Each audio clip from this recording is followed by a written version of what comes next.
రాత్రి నుంచి అందరూ మన గట్టే శిల్పారామం ప్రైవేట్ వాళ్ళకి ఇచ్చిండ్రు అని చెప్తే నేను నమ్మలే. అట్లా ఇస్తారు? మున్సిపాలిటీకి ఏం సంబంధం? మున్సిపాలిటీ సొత్తు కాదు. మున్సిపాలిటీ ₹1 పెట్టలేదు. టూరిజం డిపార్ట్మెంట్ నుంచి కట్టినాం. మరి అట్లెట్ ఇస్తలేను. ఒక ఇంటర్వ్యూ చూసిన తర్వాత కమిషనర్ గారు చెప్పింది మెయింటైన్ చేయడం కష్టమైంది. దాదాపు 17 కోట్లు 17 కోట్లు పెట్టి హైదరాబాద్ కు ధీటుగా ఇక్కడ శిల్పారామం ఉండాలి. అన్ని కులవృత్తి షాప్స్ అన్ని కూడా ప్రతి కులవృత్తికి ఒక కుండలు అమ్మేటోళ్ళకి ఒకటి, గాజులు అమ్మేటోళ్ళకి ఒకటి, పెళ్లిల మెయింది పెట్టేటోళ్ళకి ఒకటి, చీరలు అమ్మేటోళ్ళకి ఒకటి, కొత్తకోట, గద్వాల ఆ పక్కన ఉన్నటువంటి ఊర్లలో శారీస్ కూడా పెట్టాలని చెప్పి ప్లాన్ చేసి కట్టినప్పుడే మేము అనౌన్స్ చేసినాం. ఆడిటోరియం ఇంటి దగ్గర స్థలం లేనటువంటి వాళ్ళు కేవలం current bill, maintenance, cleaning charges తీసుకొని ఇవ్వాలని చెప్పి ఆడిటోరియం కట్టి. అసలు ఏమైతుంది ఇక్కడ, ఏం జరుగుతుందో నాకు అర్థం కావట్లేదు. టూరిజం ప్రాపర్టీ ఎట్లా లీజుకి ఇచ్చే అధికారం ఉంటుంది చెప్పండి? ఇట్లా ఇచ్చుకుంటూ పోతే మనం మిగులుతాయా? ₹1,00,000 లీజుకి ఇస్తామంటే ఏదన్నా ధర్మమా? మీకేం సంబంధం ఉంది ఈ శిల్పారామంతో? మున్సిపాలిటీకి సంబంధం లేదని. పాలమూరు టౌన్ మొత్తం కూడా కార్పొరేషన్ ఆస్తి, ప్రజల కార్పొరేషన్ ఆస్తి. టూరిజం ద్వారా డెవలప్ చేసిండ్రు, అక్కడ శిల్పారామం కట్టిండ్రు. అది స్పాట్ మంచిదా కాదా అనే అంశాలు పక్కకు పెడతాం. ఇక్కడ కూడా హైదరాబాద్ లో కానీ తెలంగాణలో కానీ ఇంకా 8-9 శిల్పారామాలు ఉంటాయి.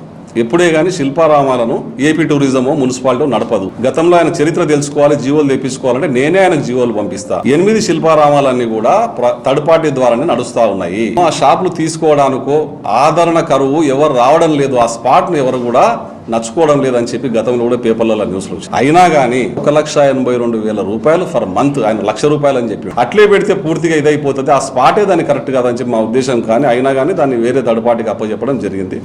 ఎట్లా లీజుకి ఇస్తారు? మీ స్థలాలు కానీ మీరు ఎట్లా లీజుకి ఇస్తారు? లీజుకి ఇచ్చి తప్పు చేసి మళ్ళీ ఈ డేట్ లా ఎట్లా తీసుకుంటారు? నాకు అనుమానం వస్తా ఉంది. హాస్పిటల్ కూడా ఎవరికి ఇచ్చినట్లు నాకు మెయింటైన్ చేయడం కష్టమవుతుంది. బస్ స్టాండ్ ముందు ఉన్నది కూడా.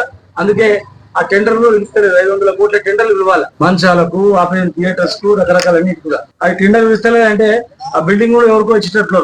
దానికి సమాధానం మేము చేసే పనులతోనే చూపిస్తాం. ఇప్పుడు చెప్పడం వేస్ట్. ప్రైవేట్ పరం చేస్తామా, ప్రైవేట్ దవాఖానాలకు ఇస్తామా, లేకుంటే మేమే ఆ హాస్పిటల్ ను డెవలప్ చేసి ప్రజలకు అంకితం చేస్తాం అనేది మీరే చూస్తారు. కవనాలు కూడా మరి 3 ఏళ్ళు అయింది, దగ్గర 3 రోజులు అయ్యే పని 30 ఏళ్ళు అయింది. మరి దాన్ని కూడా ఎవరికో ఇచ్చినట్టున్నారు. సో సాకు పెట్టి ఎట్టి పరిస్థితులలో మేము ఒప్పుకోమది. ఇది కేవలము మహమ్నాల్లో మొదటి నుంచి కూడా మైండ్ గేమ్ అనమాట. ఇలా మా ప్రభుత్వం ఉంది కదా, ఏదైతే జరుగుతో అనుకోవచ్చు, కానీ తప్పు చేసినట్టు మాత్రం పేపర్ల మీద అట్లే ఉంటాయి. దీని వెనకాల ఎవరు నడిపిస్తున్నారు? మహమ్నాను ప్రైవేట్లకు ఇచ్చి ప్రభుత్వ ఆస్తులు ఇంకా ఏదో ఉద్దేశంతో కట్టినటువంటివన్నీ చేస్తే మూర్ఖం. దీన్ని ఆలోచన చేసుకోవాలి. అసలు కళాభవన్, మా దృష్టిలో కళాభవన్ కానీ శిల్పారామం కానీ స్పాట్స్ కూడా నేను అదే చెప్పేది, వ్యూహాత్మకంగా ఏ స్పాట్లో ఏ బిల్డింగ్ కడితే ప్రజలకు అందుబాటులో సౌకర్యవంతంగా ఉంటుంది అనేది ఊహించాలి. కానీ రాజకీయాలు ఓట్ల కోసం చేయకూడదు అంటున్నా. కళాభవన్ కూడా ఒక రకంగా చూస్తే వాస్తుకు విరుద్ధం. దాంట్లో కూడా అంటే ఆ కట్టే విధానంలో కూడా ఎన్నో లోపాలు ఉన్నాయి. నేను కూడా మిమ్మల్ని తీసుకుపోయి చూపిస్తాం. ఆడ మంచి బ్యూటిఫుల్ కమర్షియల్ కాంప్లెక్స్ పడతా ఉండే, మళ్ళీ ఇంకా కళాభవన్ అవుతా ఉండే, మన మున్సిపాలిటీ మన కార్పొరేషన్ కూడా ఆదాయం వస్తూ ఉండే. అటువంటి ఇడిచిపెట్టి ఓన్లీ టకటకటకటక బిల్డింగ్లు కట్టేసి దానికి ఇంత రంగు కొట్టేసి చూపించుకొని పేపర్లకు పట్టే ప్రయత్నం చేసిండ్రు. ఏదో ప్రజలను తప్పుదో పట్టించే కార్యక్రమం చేయడానికి ప్రయత్నం చేస్తున్నాడు.